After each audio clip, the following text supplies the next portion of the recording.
Annette. Thank you very much for joining us this evening. Ihoa. Kia ora. Kia ora tātou, kei te tautoko i ngā mihi ko mihia. Tēnei hoki te pō whakamutunga o te tangihana o tō tātou nei mārei kura whaia Franci I runga i taua tūmanako moi mai rā e te whaia. Ko koe tētahi o ngā tuarā e pāna ki tō tātou nei mātauranga Māori I tēnei ao hurihuri. He whanaunga hoki no te aroa ana I rungi taua tū āhuatanga kei te mihi atu au ki a koe me tō whānau I noho ana I te kapua pauri.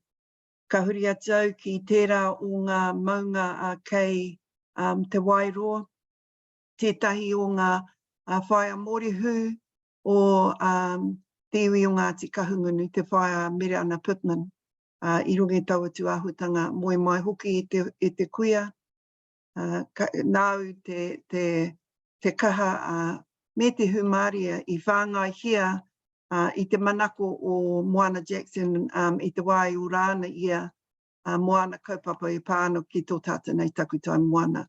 Ana moi mai haere atu kōrua I rungi te whakaro aroha tau. Ana ka huri atu au ki te huri nei te kanohi ora o tēnei tēnā tātou e hui hui mai nei mo tēnei kaupapa herira. E tautoko ana te kōrero o tō tātou nei he mana I te pō nei tō tātou nei mārei kura Tracy. He tino kaupapa I mua I a tātou te iwi Māori. I mua I tēnei whenua rangatura hoki e pāna ki tō tātou taonga me te tai ao.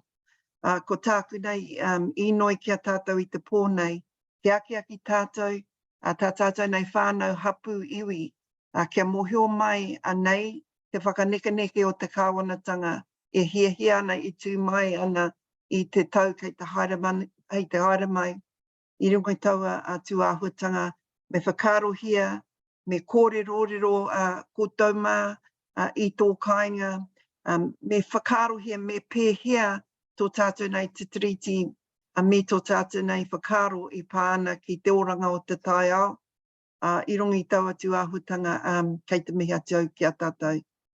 Ka huri e nai nei ki tērā o ngā reo o tēnei whenua, engari kaua pāpauri mai, he ua tēnei kaupapa, nā te ture a te Pākehā, nā te koi o tēnei hene ngaru, I runga I taua tū āhuatanga me kōrero Pākehā au, kia mohio mai te katoa o āku nei whakaro I pāna ki ngā pere nei.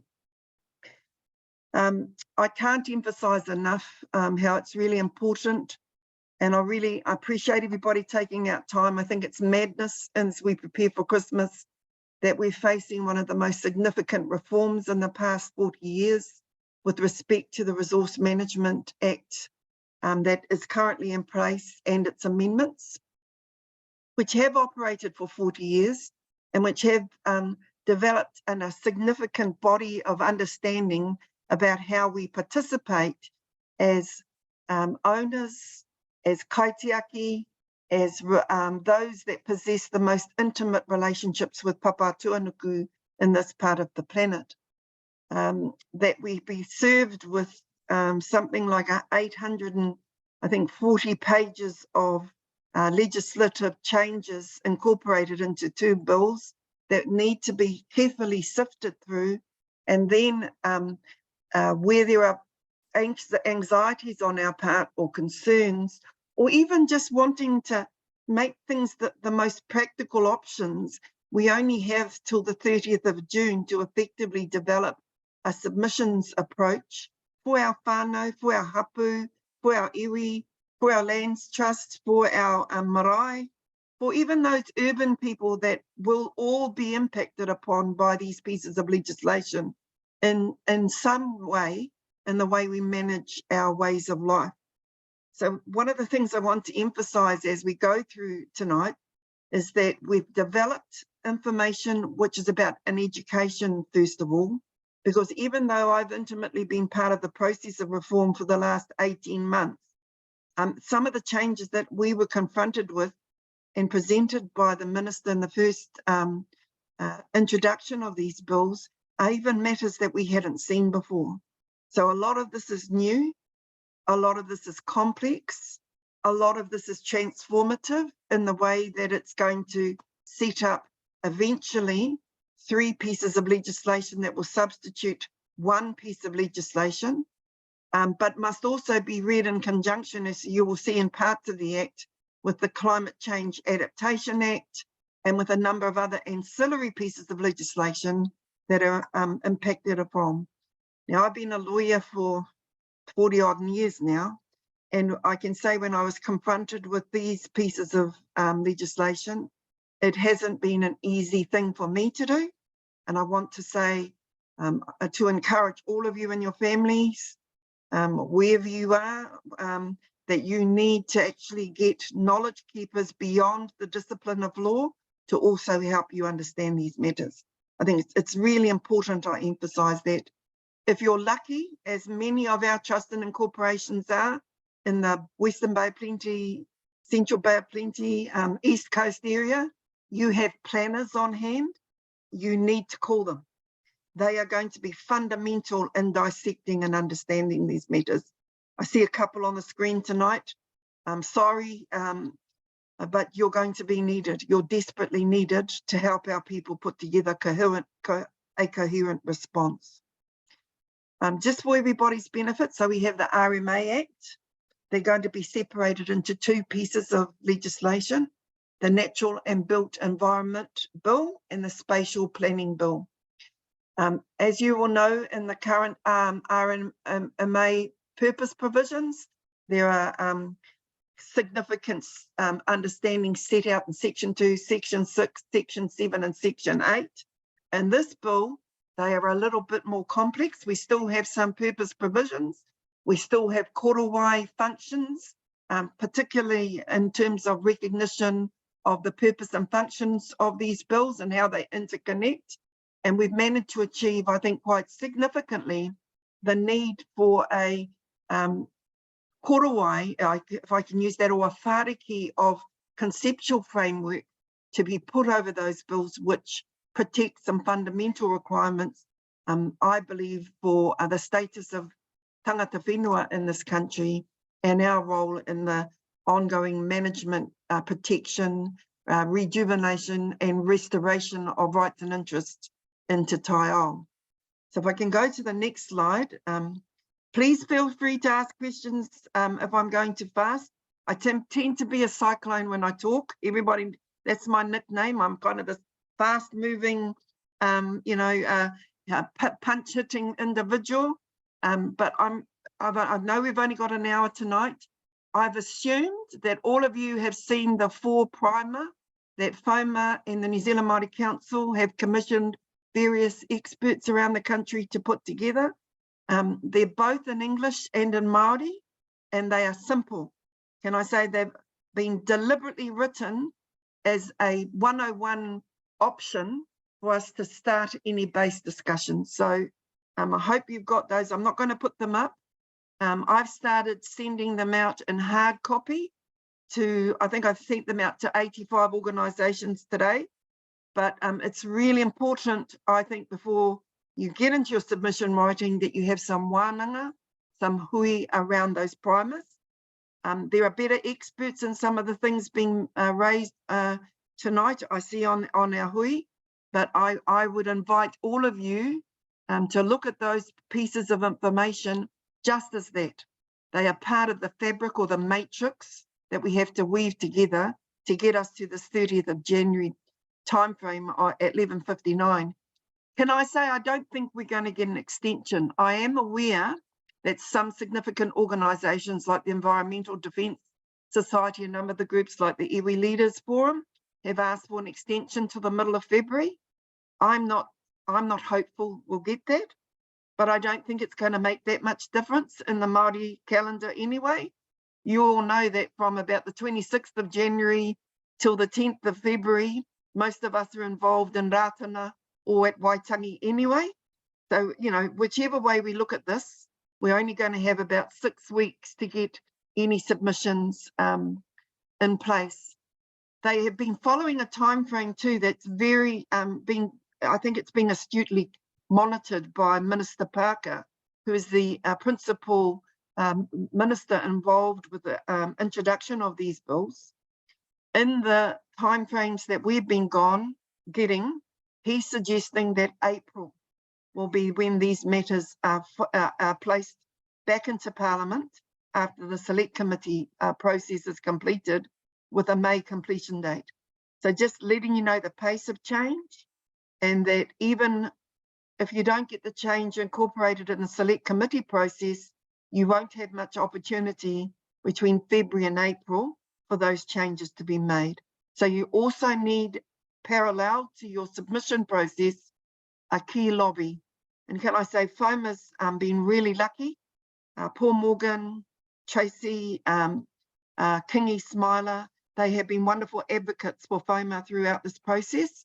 And we've managed to get some real intimate meetings with Minister Parker at crucial times. So I think FOMA is going to be looking at how they coordinate some of the principal points as well.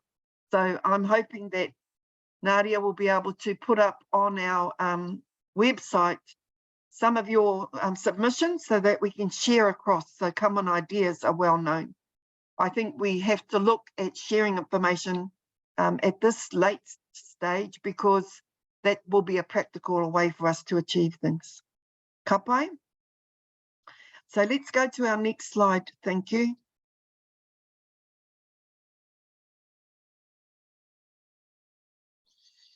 So when you look at the overview of the Reform Acts, as I said, you'll see that there's two principal pieces of legislation with a third one to come, but they are also intimately connected with the Climate Change Adaptation Act and a number of other ancillary pieces of legislation being drafted.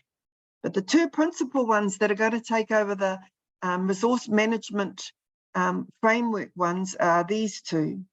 And these are the two key areas in terms of planning, which will be under the auspices of each bill.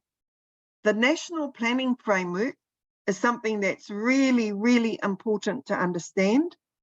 And it's something that we have been trying to ensure a co-governance outcome with the other decision makers in the framework. And sadly, we haven't been able to achieve that. But we still want those kinds of matters to be part of submissions. You'll later see it in the primer that we've done on the national Māori entity that is being promoted. Now, I'll get to that shortly, but we believe that there should be an opportunity for the system oversight to be understood and managed at a national level by key groups from the Kāwanatanga and by key organisations in Te Ao Māori taking a collaborative approach to ensuring the objectives of these pieces of legislation will be maintained. The Crown is not prepared to go that far. I mean, we've all seen the debates on co-governance and the local government reforms, which is one of the other areas, the Three Waters legislation, that much must be read with this.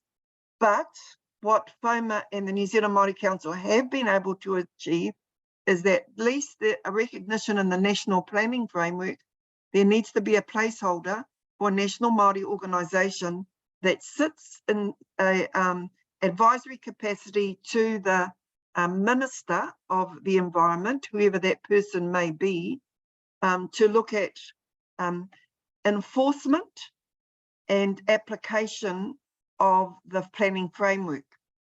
We say that that is a limited function that is in breach of what we would expect are the partnership obligations of Te Tiriti, and that there needs to be a broader function and stewardship given to Māori, particularly in a context where the rights and interests of key taonga, like hot and cold water and minerals, have yet to really be determined with sufficient certainty. And so that's a key part of the National Planning Framework.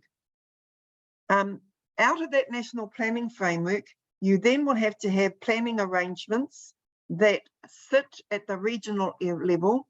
And you'll know that in one of the key aspects of the new arrangements is that the plethora of various territorial authorities and local government authorities are going to be more rationalised, so that we're going to end up with 14 care areas and a lot of catchment areas at the local level. There is an interconnection between the National Planning Framework under the Natural and Built Environment Act with the Spatial Planning Act, which sits in parallel, and you'll see that interconnection in the diagram that we put up. That is really important. So while there are statutory differences in the way they apply and who will be responsible for different of the planning regimes, there is an interconnection, including the fact that each will have to give effect to the principles of Te Tiriti, and we'll get to that discussion shortly about the adequacy of that clause, and in upholding Te Oranga o Te Tai Ao and a number of the other environmental objectives of the Act, which are set out in its purpose.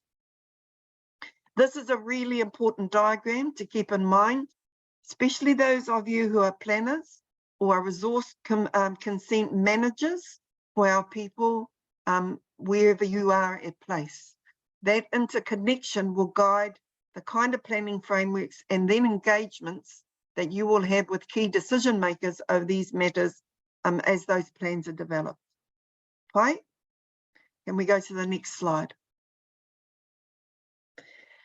Now, both bills propose a standalone Te Tiriti clause to give effect to the principles of Te Tiriti o Waitangi. Now, for those of you who have been monitoring the Labour government performance, they've actually come in with quite a significant agenda to improve the kinds of clauses around Te Tiriti. And I just want you to, when you look at this clause, to compare some of the changes, for example, that have been put into place in the Public Service Act or the Education and Training Act, and you'll find that those provisions relating to the Te Tiriti obligations in those two pieces of legislation are much, much stronger than in this one. We are suggesting that one of the key submissions that we should all make is that we should at least ask for the same standard of Te Tiriti clause obligation as in those areas. And so we're promoting to give effect to Te Tiriti and its principles. Now, why we're saying that is, I don't know if many of you are aware of it.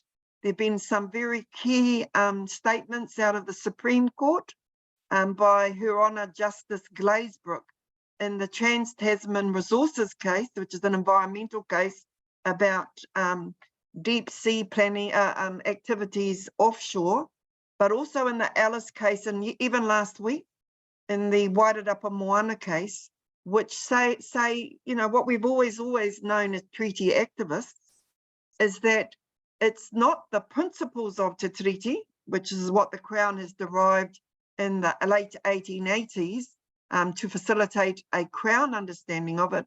It's the Te Tiriti itself and its clauses that are those that should be honoured by Māori. That's essentially what we're saying. So we're saying that it's not sufficient to give effect to the principles. We're saying you must give effect to Te Tiriti itself. And our compromise position would be to give effect to Te Tiriti and its principles if the Crown persists in it. I'm happy to explain the difference, but we've protested since the 1980s about why the principles of the treaty, the Pākehā text of the treaty, is not equivalent at all to the specific undertakings that our tipuna incorporated when they first drafted He Whakaputunga, made reference to the He Whakaputunga arrangements in the preamble to Te Tiriti, and then developed the Māori text of Te Tiriti. Right? That's a simple one, we hope, but it hasn't been simple because we haven't managed to get it landed with Crown officials yet. So as simple as it may be, it still requires our collective will and our, you know, I think if we can get the same message said in many different ways, we might have a breakthrough on that clause. One of our key next definitions in the Act is a new term called Te Oranga o Te Tai Ao. And there's a little bit of background. There's been 2 principal groups engaged in an ongoing relationship with various officials from the Ministry of Environment and those other agencies like Te Tiriti, MPI and MB that are giving effect to these changes in this legislation. They were also informed by the Randerson report, which was a report commissioned by Minister Parker by Mr. Randerson and his team, who developed a lot of critique of the existing RMA arrangements and offered up their professional view of what should be key cornerstone or touchstone points in any reform. And one of them was to have a definition of the environment that recognised that it's a composite part of all the ecosystem aspects that build up to Taiao. But for us, it's much more than that from a Māori world view. It's about recognising that the social, political, ecological dynamics of whānau, hapū and iwi are part of Te Taiao as well. I think it's easily expressed when we understand I am the river is me, I am the mountain is me. We are just as much as part of the environment as any ecosystem aspect from a strict Western science view should understand. So we're asking that when we look at this term, that it's much broader than the definition that's presently being utilised, and that it includes the fact that intrinsic in our idea of our relationship with the planet, with Mother Earth, with Te Taiao, is that we're worried about the mutuality of health and well-being of us to Te Taiao, and recognising that Te Taiao provides that health and well-being to ourselves. So we want to uphold the intrinsic nature of that status between iwi, hapū, whānau and Te Taiao, and have that expressly included in the definition of that clause. And there are better mātauranga Māori experts than me on this. We took advice from a number of them. We had a hui in Wellington, and we had, Rere Ata Mākiha, Paki Nihokora, Mahina-a-rangi Baker, who I just love and adore. She's one of the most, I think, astute philosophical thinkers we've got in this area. And a number of others, Taina Boazadine, I can't remember if I've excluded people, it's just because I was overwhelmed listening to all these brainy people in the room talking about things that I really enjoyed listening to and coming up with some ideas. I also have a bit of a worry about the word uphold. Can I say that? Uphold for me just means doing what we've always done. We need to enhance the system.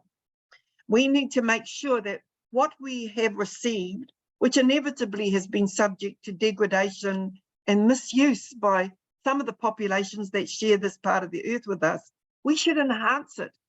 I want to pass on something to my mokopuna in better shape than what I got it. Colonisation didn't give things in a good shape to us. And in my decolonised reality, I would like to have it as a better thing. So we're saying maybe we should change the word uphold to enhance, or at least making sure that that's the expectation when we're looking to how to apply that in this. So if you could make that as a simple recommendation, that would be really good. Now, this natural and built environment is, all of you linguists out there, all of you wordsmiths, you lexicon tohunga, I can't stand the word natural and built environment. I think it doesn't make sense to me, okay? How can you be natural and built? It sounds like you're a natural robot. But if we're going to persist with the language, then we need to redraft it to ensure there's an interconnectedness of that. Because if they're saying that it's recognising that we have built structures in our environment, well, that's normal for us. Our marae, our kāinga are part of the environment, But it just seems off for me. So that's something else that I think we need to think about. And we need to redraft to ensure that the relationship between Māori and Te Taiao are in accordance with tikanga. And this is a big thing for me, because our tikanga limits our use in the way we relate to the environment. I'm a follower of the woven universe paradigm by the late Reverend Māori Marsden. I encourage everyone to read it.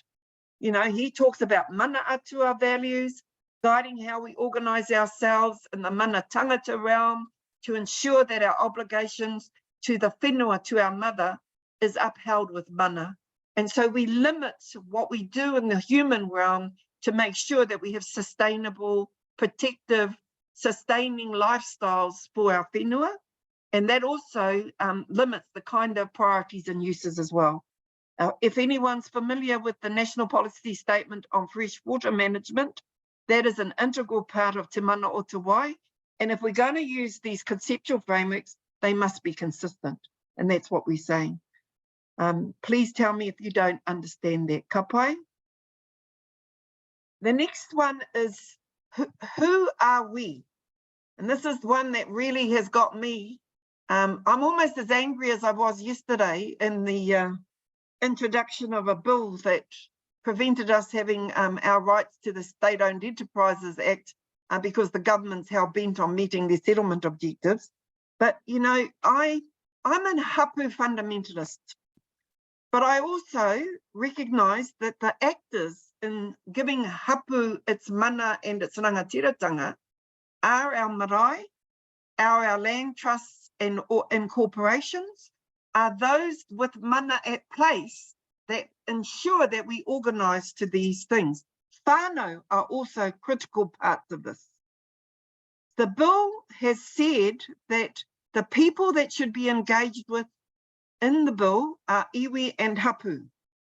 And I believe that it's a narrow focus to the detriment of us and is redefining in a colonising way the kinds of relationships that we possess with the environment to our detriment. I can't understand too why they use the term iwi and hapū in these proposals, but in the Marine and Coastal Act, the term is whānau, hapū and iwi, and it's an inclusive term. And in those acts, there is the recognition that trusts and incorporations who are landowners next to the coast also have rights and interests. And so I'm asking us to, I'm not saying I hate iwi and hapū or I hate post-settlement governance entities.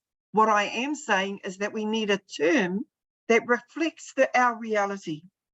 I mean, another example that I've just heard about in the last week is in Auckland, for example, you know, the complexity of the myriad of relationships for those urban Māori authorities is now being tipped over its head by the new mayor of Auckland, because he wants only to deal with those with territorial sovereignty in the Auckland Isthmus, which is really, really a limiting, again, of the terms iwi and hapū.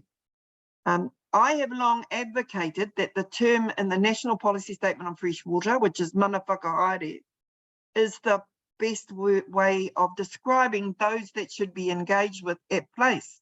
It's an embracing term that includes anyone that exercises power and authority, decision-making and action at a place over taonga at that place.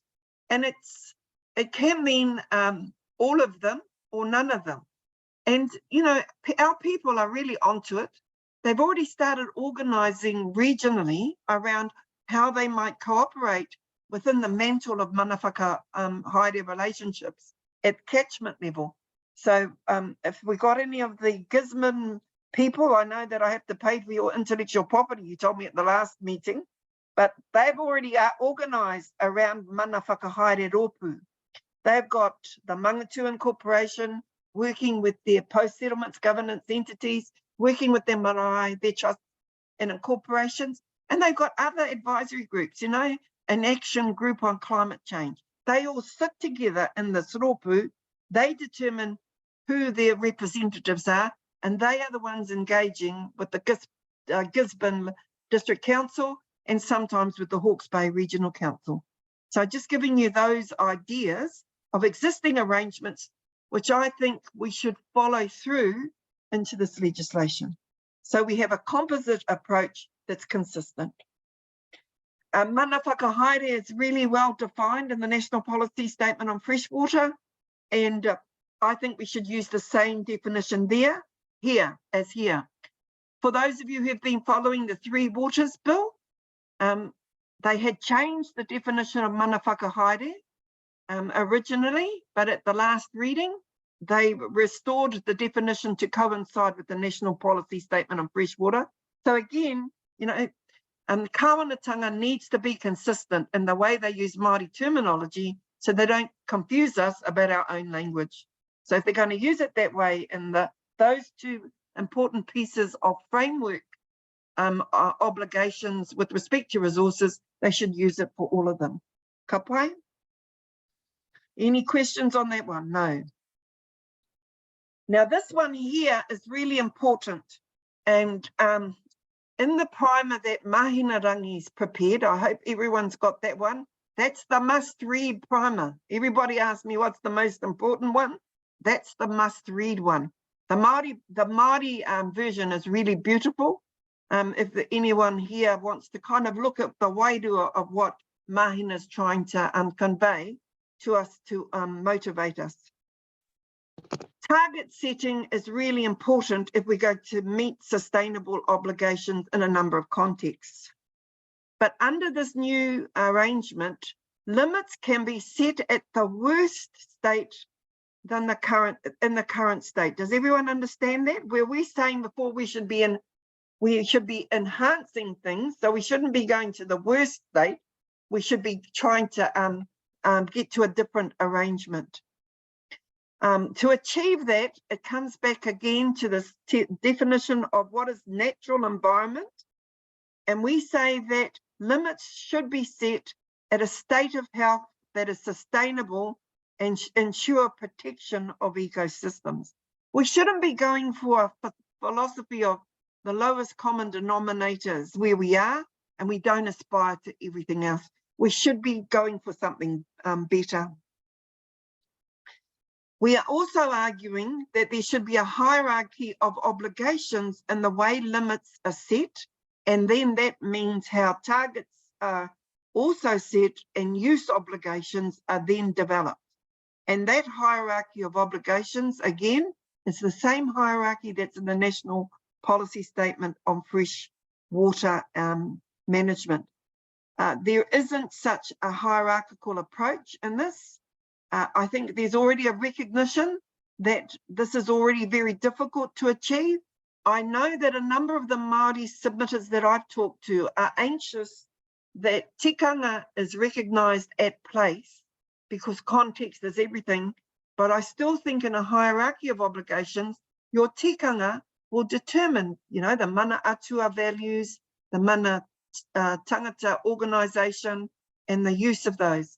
I see Liz Mellish is on this call. She can talk with confidence about the kinds of arrangements, for example, that they put in place to meet these kind of obligations for discharge, effluent discharge in the Wellington Isthmus. And they've got a partnership arrangement with the regional council, and those things should be maintained. We shouldn't be throwing out the good things that the Resource Management Act has achieved. So this is really important. I can't emphasize that enough. Next slide, please. Okay, now this is for all of us that know we own water, but we haven't quite been able to crack it in our particular regions, okay? So the preservation clause that they've got in there is one that they've drawn from the Three Waters Bill, which we criticised as being insufficient. And we've put up a specific clause that's in our primer, and we're saying that it should be a much stronger belts and braces preservation position, recognising a number of things. Our relationships to water are akin to ownership and have been in place well before He Whakaputunga and Te Tiriti. So we have pre-existing rights and interests in these taonga, and that relationship should be recognised and protected. They brought the common law with them, and there are parts of the common law that are all right, but they should only be applied as far as local circumstance permit. And so one of the key things we're also saying is that tikanga Māori should be recognised as being preserved in these matters as far as we want it to, and not limited by the strict, the principles of the common law alone. And that's just normal. There's a number of international jurisprudence around this, but I think the most eloquent way it was expressed was by Chief Justice Elias when she was talking in the Takamore case around how we should be protecting rights in accordance with local circumstance. This is the part we don't agree with at all, is that they are setting up a freshwater working group, which is comprised only of the Crown and iwi and hapū. And we are saying that the iwi and hapū there is code for the post-settlement governance entity arrangements that have really only been in place for 40 years. Many people have ownership relationships to, and I use geothermal for example, that are well before the PSGE.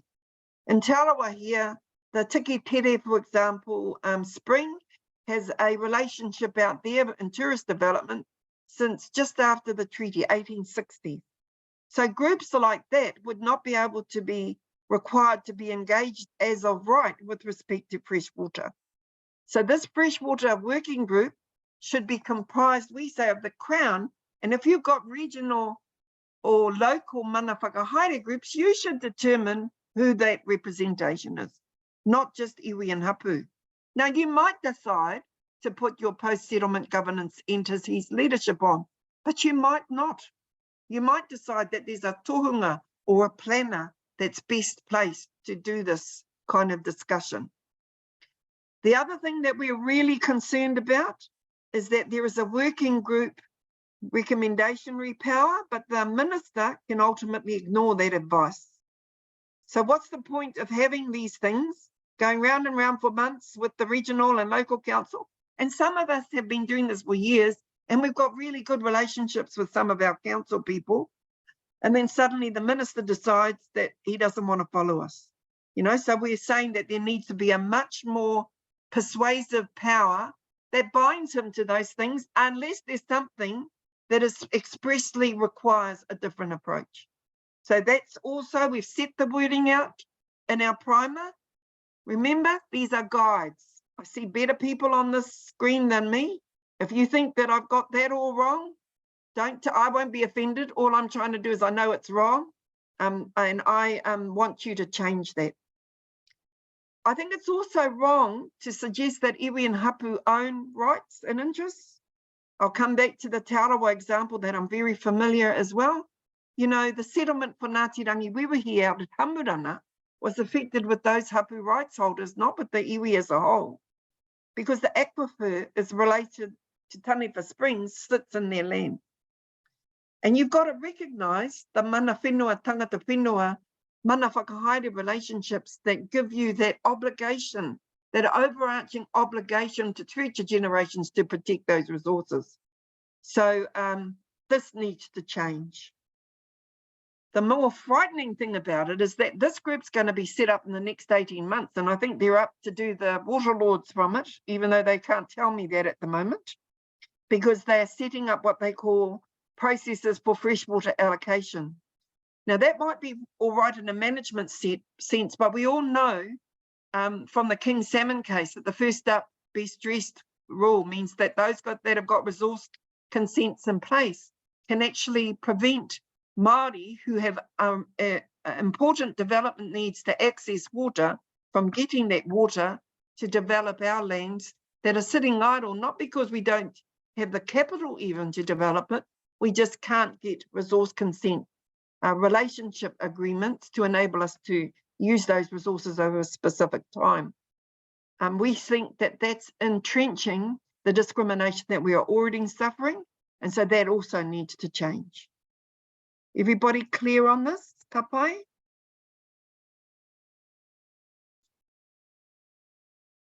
We want a stronger preservation clause. We've written it out.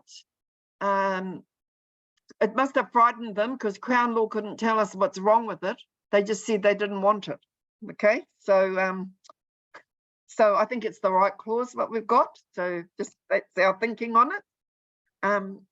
The freshwater proposals should be replaced with mana whakahaere. I'm hoping you'll agree to me It's not mana whakahaere, but that's inclusive thing. We don't want it, so we just have a few people, you know, I know a lot of capitalists on here, but I'm quite anti-capitalist in my thinking. You know, there's pyramids where we just have the people at the top making decisions. I like circles. I like us being settled in encircled groups that are inclusive of us.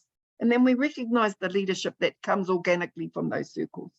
So I prefer, rather than a triangle, a circle kind of arrangement for those matters.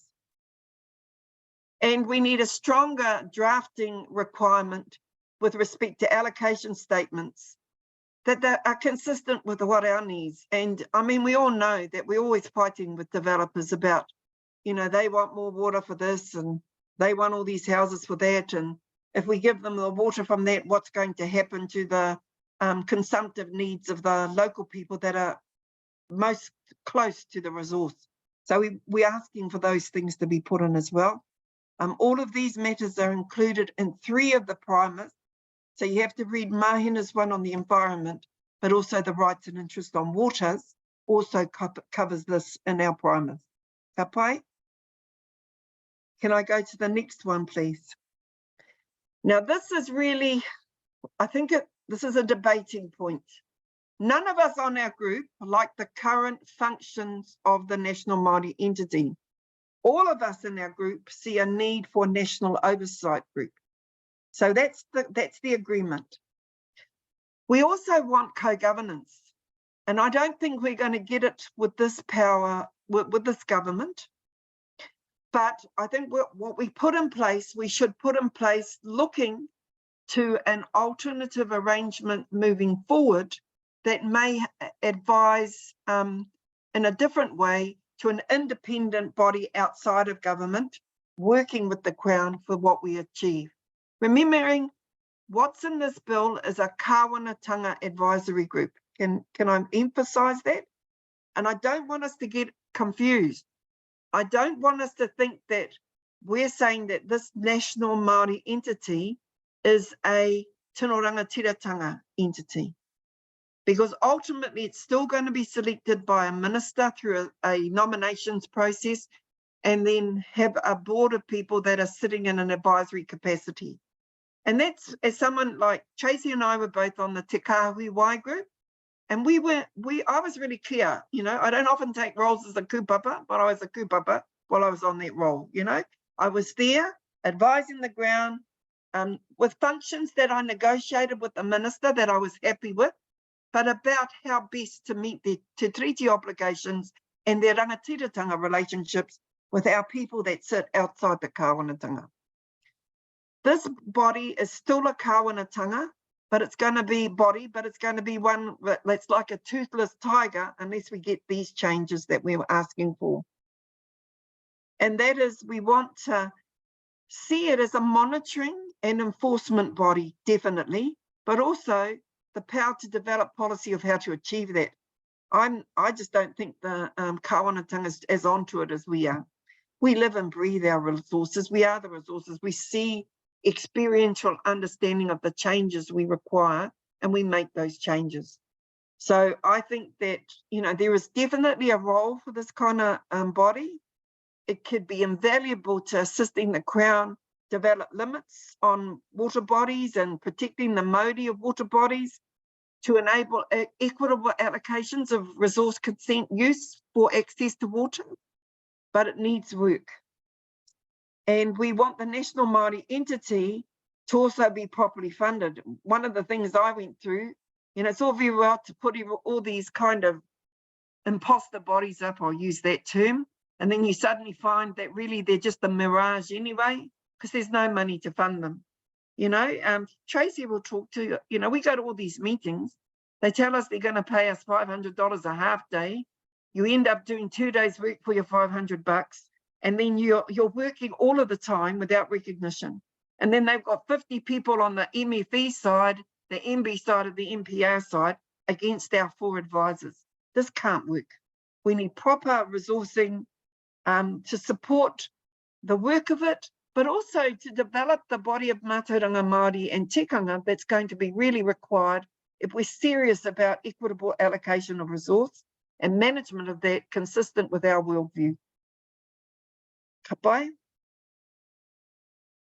So we've got these 4 primers. I've already been criticised today that some of the Māori doesn't have macrons. Blame it on Annette Sykes, I'm blind, okay? So if you see any mistakes without a macron, no one else's fault. Wasn't Anne Carter or Tracy's fault, is my proofreading. And I unashamedly, it's Te Arawa and Tūhoe dialect, so we're getting a growling for that too. So if anybody wants to fix that bit up, please put the other translation from Taranaki and Tai Tokerau on as well, because we're just trying to make it accessible to some of our tohuna that we rely on in this area. So those are the 4 things we've done. They're bilingual. We brought in some really good Pākehā experts to help us that work in the RMA. I don't know if people know Matthew Smith, but he's a barrister down in Wellington. He is a Harvard graduate of Masters of Law. He's one of the brightest young lawyers around. He's doing a whole lot of Te Tiriti litigation. And I really find him, I think, the best judicial review lawyer on environmental law. He also advises the Environmental Defence Society and is a member of the Constitutional Group. So he's helped us with our Māori rights and interests. And then we managed to get Max Harris, who's, he's really clever, this one, I didn't know this, okay?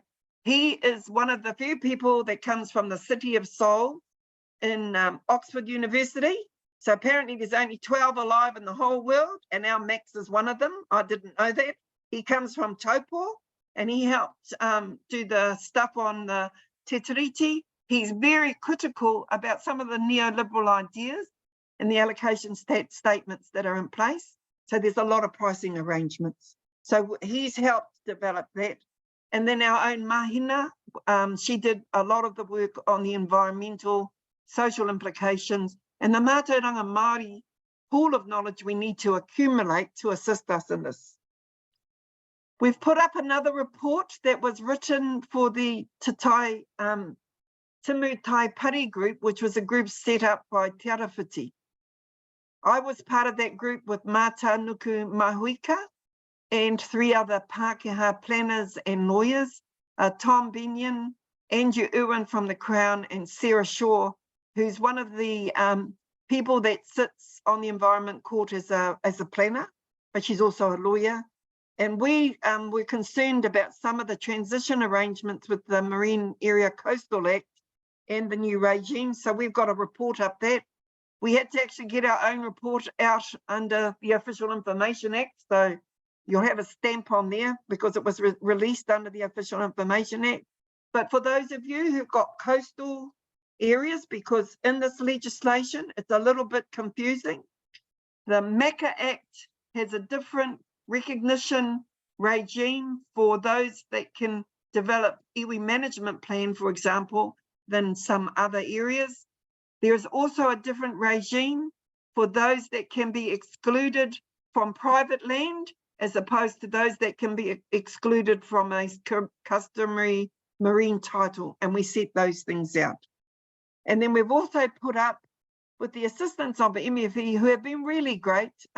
I heard today that the current CEO is leaving, that we've got a new one coming in February, but Vicky has certainly helped us develop some of these materials, and that's this paper is an overview of these reforms. Can I say, you're really going to have no time over Christmas, because this stuff makes you go to sleep after you've read 20 pages at a time, and then you'll come back on for your next 20 pages. Nothing is small. They're all about, I think it's 800 pages on one and 500 pages on another. It's an overwhelming task, but it's something that someone's going to have to do, and we're trying to use these fora to help that to happen. Okay. The next one, please. Now, this is the key thing. We've got a draft submission we'd hope to put out tonight, Tracy. I know I've signed off on it, but I think that there are some changes that Mahina put in on Monday that our Kingi and Taihakure jure haven't seen, but we will definitely have a draft. I think it's about 10-page submission at the moment that you can use. You can take it up, pick it out, use what parts are there. It's a joint submission by the New Zealand Māori Council and FOMA on these metals. It covers all of this off and a little bit more, but we're hoping that that base template will help you get the juices of creativity going to your particular circumstance so that it's not hard. By the end of next week, before we go on holiday, we will also have template submissions for kaumātua, for rangatahi Māori, for trusts and corporations up, that might say, I have read the FOMA submission, I support these parts of it, I want to emphasise these things, and we're going to have those submissions coming up next week. So we will have 5 templates up. We're hoping before we close for Christmas that you can use when you come back after Christmas. So when you're working or beavering away in your little homes and your kāinga and out on the sea when you go for a walk, you'll have them with you on the 15th of January as you post your submission to get there by the 30th of January next year. I think that's as much as we can do tonight without going into more detail, but gives us time for pātai as well. Ka pai? Ka pai, Annette, tēnā rā koe e hoa. This you can see, hear and feel has been a tour of duty. Freshwater was big, RMA is big. We're also on another Zoom a few weeks ago talking about the climate change and the impact on primary industries.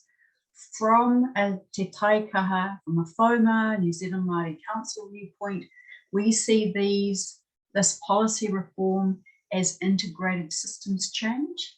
And you will have heard Annette talk about the need for Māori rights and interests, our whānau and hapū, for all Māori to be at the centre of these change processes.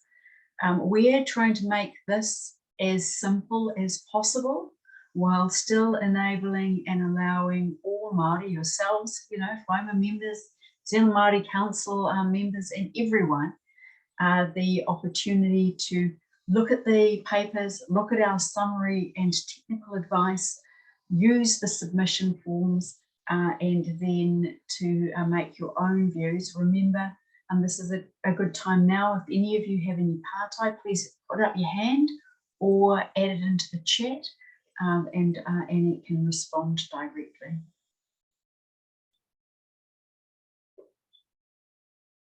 Ka pai?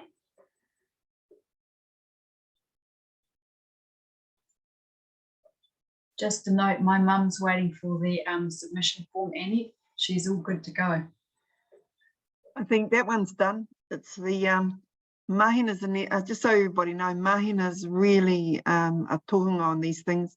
They have to have everything right, and she just wants time after the tangi to reflect on things after she's spoken to I Tai Agure. All right. Look, if there are no other questions, we understand it's the end of a long day. We thank you for your time. Lizzie, did you want to make any last comments here before I close us off with the karakia? Only really, Annette, I just want to say thank you for the time, the effort, the expertise and the passion that you have put into this. And we all appreciate, I can see it on the faces of our practitioners sitting all around us. Thank you very much. And on top of that, I know this is more work, but we're used to it. And make sure that we have a safe and happy Christmas. Kia ora. Can I say, I love working for our people, but I see on the screen here people that are like I'm a groupie girl. I'm fangirl a lot of people on the screen, I don't have the time to do the hard grind at hapū and iwi level and land trade, and I see a lot of people here that devote their whole lives to it. You are so important in this next 6 weeks. Can I just say that? They're sick of listening to me. They want some fresh and bright and brilliant minds to challenge them. And I think we've got a minister he's really hard nut to crack. Can I say that? He's got some very fixed ideas. That's why if you can use all of our collective strength for these things, we're fighting for what we deserve, what our tipuna wanted. but also what our mokopuna want. And I just want to get the sense of that. So I'm hoping we can get like a couple of hundred submissions from FOMA. That's my goal by the end of January. I'm not, I'm not expecting you to write a thesis on this, or some will. I know some on this, I can see people on here already will, but it's really important we have a say, because this is the next 40 years of resource management planning that's coming in May. There's a 10-year transition period, but there'll be no turning back once they start this going. I don't think that the National Party and the ACT Party, even if they are successful in changing the government, will make the changes to these bills in the same way that they're proposing for the changes to the Three Waters legislation, for example. So this is something that I really think is worthwhile investing our time in. So thank you, Liz. Can I say Liz and Tracy are really great members for you. Paul's really good too when he shows up, okay? But when he shows up, people listen. But I don't know, with our little team, I think we've managed to really punch above our weight, but we really need your help now to keep it going. Kia ora. Kia ora, Annette. Tēnā koe, Liz. Just a question in the chat, can you make anonymous submissions? You can make general submissions, so feel free to do that. Most times, if you put it in on behalf of an organisation, then the submission process recognises that that organisation and that entity. Yeah, you can put it in as a whānau submission. If there's an individual, I see the question, working somewhere that may compromise their work, put it in as your whānau. That's a collective obligation that will be protected. Ka pai. Nadia has your email and contact details. So what we'll be doing is making sure that you're on our mailing list with regards to the submissions and so forth. We've put a couple of links into the chat, so please feel free to take a note of those now if you haven't already, and we'll also provide that as part of an email follow-up. Remember, even though we have got some holidays coming up, a lot of us are going to be working through just to make sure that our voice and influence is heard at the right time in the right places within these time frames. So e hoa mai nei rā te mihi ni te haroha ki a tātou rā. And thanks, Ngāti has just popped her email in the bottom there, admin@foma.org.nz. Tracy, can I say that there's no property rights on this? If you want to put it up on your websites, happy to do that. You want to take bits out and say you wrote in it, I don't mind, okay? The thing is about making it accessible to our people. So all of the PDF documents you can put up on your own websites, or take parts of them out and put them up on your websites. We want you to, if we can get it out on Facebook to 100,000 Māori before Christmas, that would be really good too, if someone's good at those kind of media communication strategies. Yeah, we'll get that sorted. Okay, hoa mā, ki ngui tātou, kua mutu mā te mahi ni tēnei wā. Manaki tia mai tātou katoa mā te hoa o mā te whānau, I o ki te Aotearoa tihei mauri ora. Kia ora. Ko Mārie,